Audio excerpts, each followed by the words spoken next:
I'm Dave, and this is Austin Eats. Today I'm making breakfast sausage patties from scratch. If you go out to breakfast in Austin, Texas and order sausage, chances are this is what you're going to get served. That's how they do it in Texas. Breakfast sausage is really easy to make, it tastes great, and it's right here on Austin Eats.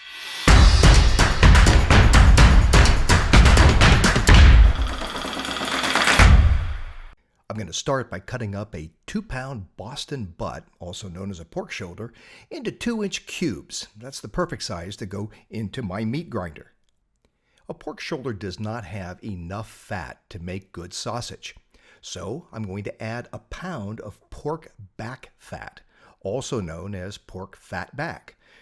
Why, I don't know, but that's what my butcher told me. So I'm going to cut that up also into small pieces and mix that together and put it right into the grinder. That meat gets ground one time using a 1/4-inch plate.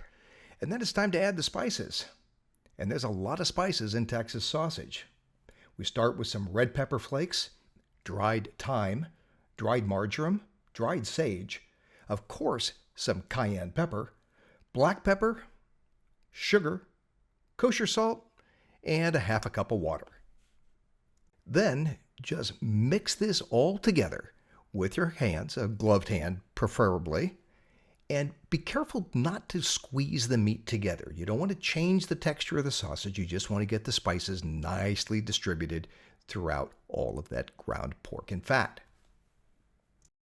Then I used a size 16 scoop to make my sausage patties.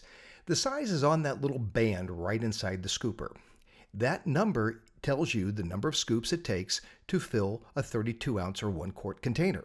Therefore, the smaller the number, the bigger the scoop. I place the scoop on a 6-inch round piece of parchment paper, cover it with another piece of parchment paper, and then use my burger press to make a patty.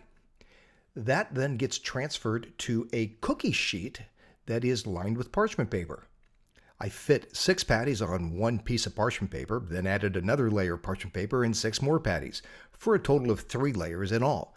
Then I placed the entire cookie sheet into the freezer and froze those patties solid. Once frozen, I packaged them in lots of 2 in my food saver and put them back in the freezer. Then when it's time to actually have a sausage patty, I cook frozen patties right on the range top. No need to thaw them, just start cooking. They come out great. For this breakfast, I decided to make a biscuit sandwich. So I cooked an egg in a collar to prevent it from running all over the place. And of course, pierce the yolk so I get a lot of yellow all through the egg. When one side was done, I pulled off the collar, flipped the egg over for just a moment or two, and it was time to build a sausage breakfast sandwich. Add a slice of real American cheese, and you've got an easy, delicious breakfast. Hey, if you liked the video, let me know, and please subscribe. I've got new videos coming out all the time. See you next time on Austin Eats.